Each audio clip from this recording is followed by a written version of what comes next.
All right, the evidence of corruption and bias inside Special Counsel Mueller's team, it just keeps piling up. Now, it does get complicated. I promise we'll go step by step. We'll break it all down for you tonight. But breaking right now, Sarah Carter, investigative reporter, is now telling us that the top investigator, the guy we've been telling you about, Andrew Weissman, he met with journalists from the AP last April to discuss the news outlet's investigation into Paul Manafort. Now, the next day, the AP published a major expose about Paul Manafort and alleged money laundering.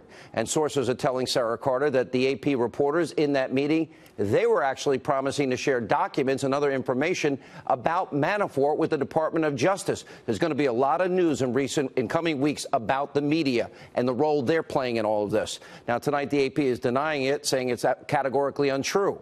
Now, at the time of this conversation, Weissman was the head of the Justice Department's fraud division and would then go on a short time later to join Mueller's team the following month. And according to the report, Weissman notified his superiors about the sit down with the AP, and during that time, he wasn't working for the Manafort case, and he didn't have access to any documents related to it. Now, this shows that Weissman had prejudice going into the investigation against Paul Manafort. Now, that's on top of his troubling history. Remember, Weissman, he led the highly controversial obstruction of justice case, remember, against Arthur Andersen accounting in the Enron scandal. Remember, he destroyed that company. Tens of thousands of people lost their job. That verdict was later overturned in a Supreme Court unanimous 9-0 ruling. Now, Weissman also put 4 Merrill executives in jail for a year. Those convictions were also overturned in that case by the 5th U.S. Circuit Court of Appeals. This is why we have to question the decision of making Robert Mueller. Why would he make these appointments of people like Weissman and only Democratic donors? Why, given this history, was he ever appointed? And why would Mueller fill that team with people that gave money to Hillary Clinton, the DNC, over $50,000 to candidates like this, and Barack Obama? Also, a big follow-up tonight to our exclusive reporting last night on the Clinton bought and paid for phony fake news Russian propaganda dossier with all that salacious material that we have confirmed was used by the Obama administration to literally surveil members of the Trump campaign team and, of course, then President-elect Donald Trump and members of his team. Now, we have been all over this story from the beginning. And just to give you an idea of just how serious this is, a source is telling me this is going to all be proven right. To quote him, Hannity, you're way over the target at low altitude. And everyone else in the Destroy Trump media will be proven so wrong on so many levels. He said you can't even imagine how bad this is going to get. Now, in addition to the phony dossier being used to spy on members of the Trump campaign, Sarah Carter is also reporting, and we have confirmed this, that information about systemic FISA abuse will also be exposed soon, maybe as early as next week. Now, surveilling the Trump campaign isn't the only incident. It goes way beyond that. This is the real Russia scandal the media's never reported on. And it has nothing to do with what the fake news media has been spoon-feeding the entire country for the past year about Trump-Russia collusion. It doesn't exist. There's no evidence. Even top Democrats have been telling us, but nobody listens. And they still keep reporting it anyway. Unimaginable. Take a look. Well, the allegation, of course, is that the Russians in the hacking and dumping of documents in the election had essentially relationships with Trump campaign people. But I'm not prepared to say that there's proof you could take to a jury. Do you agree with this conclusion that the president has reached, that there was no evidence of collusion? We haven't seen any of that whatsoever, George. We've been looking and showing everything that they possibly have. That has not led to that. The last time we spoke, Senator, I asked you if you had actually seen evidence of collusion between the Trump campaign and the Russians, and you said to me, and I'm quoting you now, you said, not at this time. Has anything changed since we spoke last? Well, no, it hasn't. I know we need to go soon, but just to be clear, there has been no actual evidence yet. No, it has not been. Okay. No, not yet. Now, instead, the real collusion involves Hillary Clinton and the DNC spending millions of dollars trying to influence an election by funding all of this salacious Russian-sourced dossier that the Obama administration then used to spy on an opposition party in a presidential election year. President Trump himself reacting to all of this by tweeting, "Disproven and paid for by Democrats dossier used to spy on Trump campaign. Did FBI use intel tool to influence the election?" At Fox and Friends, did Dems or Clinton also pay Russians? Where are hidden and smashed DNC servers? He's asking questions. Where are crooked Hillary's emails? What a mess. By the way, it's only getting bigger. Now, the president raises some very constitutional questions here. There's so much about this dossier that we still don't know about. But here's what we do know.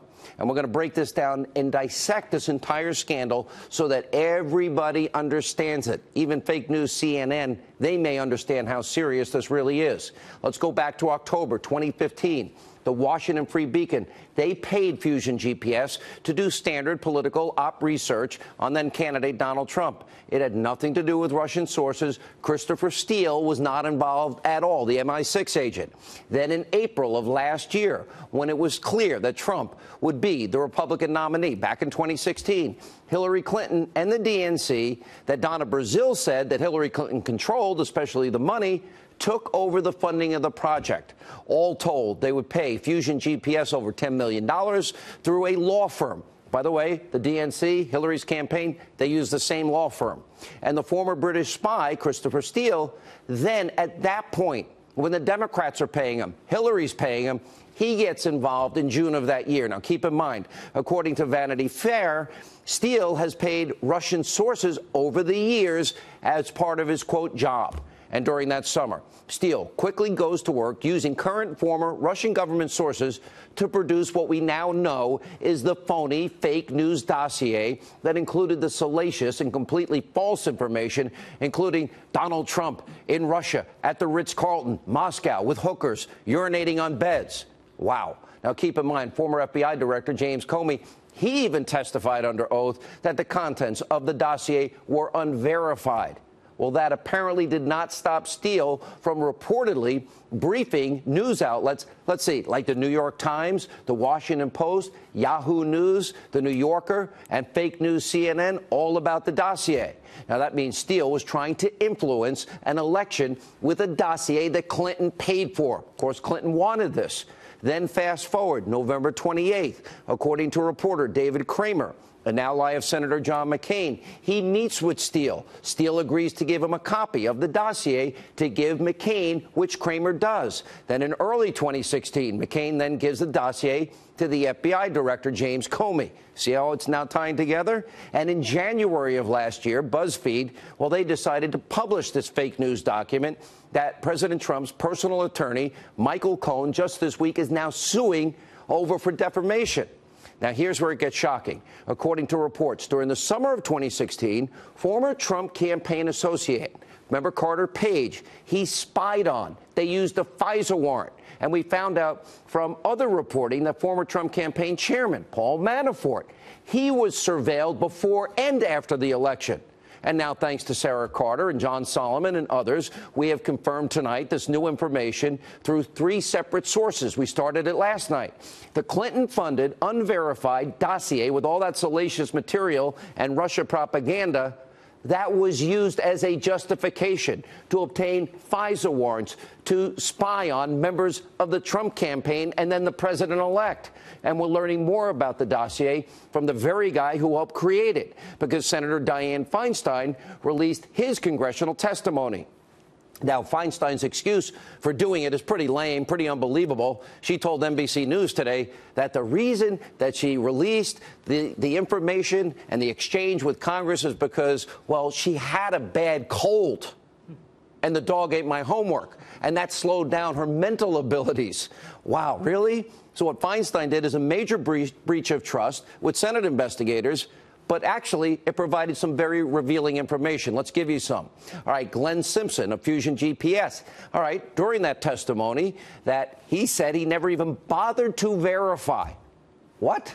Not even bother to verify what Steele brought him from his Russian sources, and that he was against Donald Trump during the election. Shocking. And we also know that Simpson met, remember, he met with the Russian lawyer both before and after the meeting at Trump Tower. Remember the one with Don Jr. and Manafort and Jared Kushner in June of 2016? Oh, we're really supposed to believe that Glenn Simpson, who hates Trump, who never verified the dossier, that it's a mere coincidence that he's meeting with this Russian, as he testified to? And Simpson also met with former top DOJ official, remember, Bruce Orr. Now tying that together. And Orr's wife, Nellie, actually worked for Fusion GPS. I know this is a lot of information. Let me explain exactly what this all means. Clinton bought and paid for this phony dossier, this lie, this propaganda. She was hoping the Russian propaganda and lies would influence the general election. The Obama administration then politicized, and as I've been warning about, weaponized these powerful tools that we give our intelligence community, and they use them to go after an opposition party in a presidential election year. So we have Clinton putting the fix in. Remember Bernie Sanders? We learned, Donna Brazile, fix was in the primary. It was done. Done deal. Bernie, you had no shot. The fix was also in. Think about this with the Clintons. With the exoneration before the investigation in her email server scandal. Remember, it was Comey and Peter Strzok? They were writing the letter of exoneration. They didn't even investigate yet. And then she here was trying to use the dossier to fix the general election. So what is being exposed are massive abuses of our constitutional and civil liberties, our Fourth Amendment rights and protections against unreasonable search and seizure. And this is now reaching a point that you can't even imagine. Top officials at the highest levels of your government, they're all involved. They will be exposed.